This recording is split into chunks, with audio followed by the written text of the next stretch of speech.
Cari lettori del quotidiano Le Piave, oggi è una ricorrenza importante. 100 anni fa, alle 4 del mattino del 12 settembre 1919, i legionari di Ronchi, capitanati da D'Annunzio, diedero inizio all'impresa di Fiume. Oggi siamo qui a Conegliano Veneto per ricordare quei fatti insieme a Giorgio Frassetto.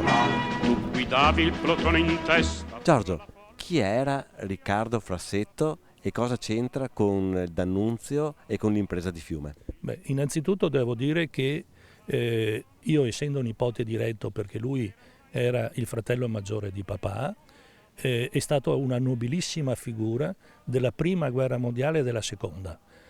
Numerose ferite e faceva parte dei granatieri di Sardegna, era tenente di granatieri di Sardegna e dopo la fine della guerra mondiale sono stati inviati a Fiume e lì conosce altri 6 colleghi e nasce questo gruppetto che erano piuttosto delusi della politica italiana di quel tempo.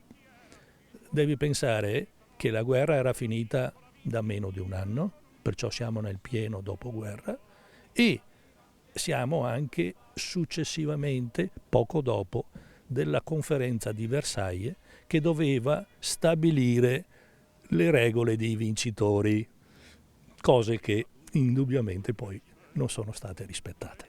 Dopo la conferenza di pace di Versailles, Fiume divenne una città controllata dagli alleati. Che bisogno c'era di liberarla visto che c'eravamo anche noi tra gli alleati? È nato tutto dalla conferenza di Parigi, però bisogna anche tornare un attimo indietro a poco prima dell'entrata in guerra dell'Italia.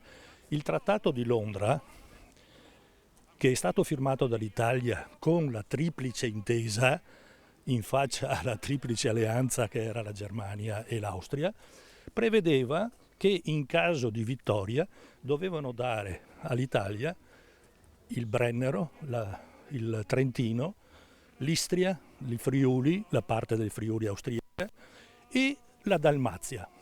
Fiume era esclusa perché in dicembre del 1918 c'è stato un referendum, più che un referendum, un plebiscito a favore dell'annessione all'Italia, cosa che invece dopo il trattato alla conferenza di pace c'è stato un voltafaccia degli alleati. I francesi e gli inglesi hanno fatto veramente man bassa. In quel contesto succedono degli incidenti, gli italiani vengono incolpati dei fatti e i legionari vengono spediti a Ronchi. E qui comincia un'altra storia. Questo episodio viene definito come i Vespri Fiumani, un incidente dove ci sono stati dei morti da parte dei francesi e i francesi se la sono presa male.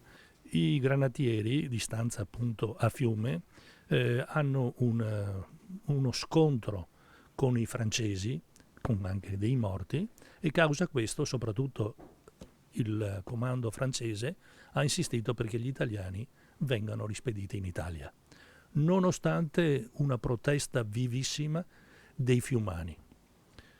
Partono in treno e arrivano a Ronchi, dei legionari, allora ancora non legionari, e il comando del reggimento invece a Monfalcone. E lì lo zio, che era un po' il capo dei 7 chiamati giurati, perciò i 7 giurati di Ronchi, hanno un impegno d'onore e firmano un loro proprio uno scritto che era la base Fiume o morte, e si impegnano a liberare Fiume, liberarla e annetterla all'Italia, perché questo era il principio. Però mancava un capo e qui lo zio ha avuto un'idea fantastica. Dopo aver interpellato sia Ricciotti Garibaldi, nipote di Giuseppe Garibaldi, sia Benito Mussolini, che rifiutarono, ebbe l'idea, lo zio, di contattare D'Annunzio, perché contro gli alleati, contro il governo italiano, perché si era dimostrato inetto alla conferenza di Versailles, inizia questa chiamiamola storia, che si può chiamare un'avventura, che è fra l'epico e il tragico, fra il drammatico e anche un po' alla D'Annunziana, un po' festoso quasi, però ci sono anche riusciti. Quanto durò l'impresa di Fiume e ci furono anche dei morti? L'impresa di Fiume, se noi calcoliamo che è iniziata il 12 settembre 1919, ed è per questo che giustamente diceva prima il centenario, perché proprio oggi 12 è il centenario e ricorre il centenario. Questo è alla fine cosa è successo. Bisogna pensare che poi D'Annunzio, perché la cosa vada a finire senza troppo spargimento di sangue, accetta di capitolare a questo punto e firma, diciamo, la resa, e non è una vera resa. E voi non fate niente per Fiume, fatelo, è vostro dovere farlo, è vostro dovere ricordare agli italiani che hanno combattuto per un ideale grandemente bello, per la libertà. Lasciate per un momento le conquiste di pace.